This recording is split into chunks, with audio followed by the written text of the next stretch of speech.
Hello everyone and welcome to this video. Now today I'm just going to be a quick video tribute to George Martin, the Beatles producer who has sadly passed away today. He was aged 90, so yeah, certainly didn't die young. He had a fantastic career, both producing the Beatles and also the other projects he's been involved with over the years, and he is certainly a very big loss to the Beatles community and also the music world in general.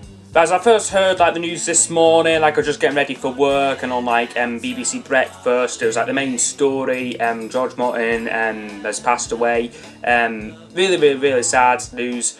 And I was really shocked. But I wasn't too surprised, because I knew that he was very old, but I didn't I wasn't aware that there was anything wrong with him, that he was ill or anything. So I just thought that in this video I would pay tribute by just showing a couple of my favourite albums, what he's produced and being involved with the Beatles, and also various things he's done outside of his years with the Beatles, stuff various Paul McCartney albums and stuff he's been involved with. Now if anyone could be called the fifth Beatle, it certainly was George Martin, because he signed the Beatles and produced all their fantastic albums, starting with Please Please Me here, what I'm going to show.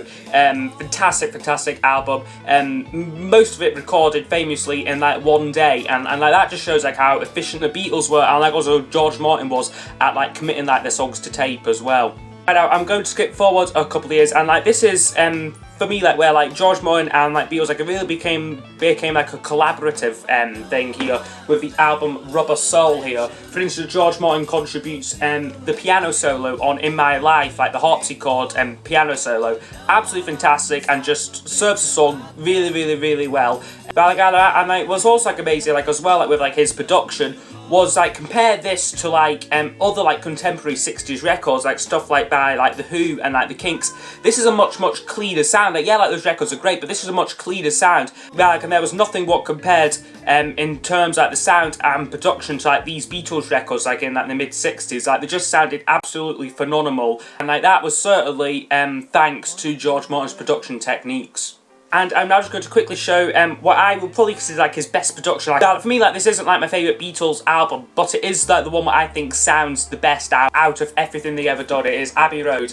Just such a lush sound, and this was the last recorded album, and George Martin was asked to come on board and make one more fantastic album, and that is certainly what they've done here. This is just such a masterpiece, and it sounds the sound on here is absolutely fantastic as well. Also, after the Beatles split up in 1970, George Martin worked with many of the solo Beatles. Well, I think the only stuff I'm aware of him doing was stuff with Paul McCartney. For instance, he done in 1971. This isn't actually that well known, but he actually wrote the arrangement to Uncle Albert Admiral Halsey. A lot of people cite Live and Let Die as the first instance where George Martin worked with a solo Beatle, but it was actually Uncle Albert was the first one, and then of course Live and Let Die from 1973 from Wings. Absolutely fantastic single, the best Bond theme without a shadow of a doubt.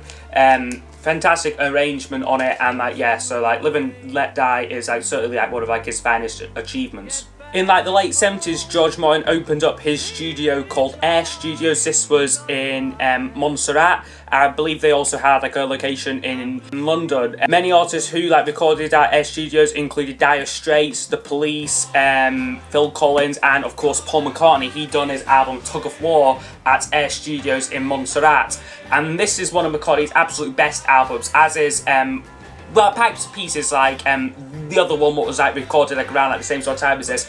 Both have fantastic production. The songs on Tug of War are much better, but both have absolutely sublime production values on them, and really glad that Paul was working with George Martin again. George Martin was also heavily involved in the Beatles anthology series. He was interviewed, and many of his interviews are really insightful into their recording techniques, in this video series. He done a fantastic job of explaining the way the Beatles managed to get the sounds of this, and it's a really great documentary this here, not just for George Martin but for everyone in it, all the Beatles are in this as well.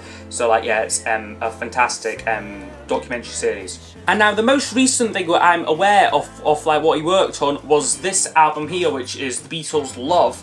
And well, this was produced by both George Martin and his son Giles Martin, who like is also like a fantastic producer. He produced Paul McCartney's album New, or co-produced that album, and like that's fantastic. As is this album here, The Beatles' Love.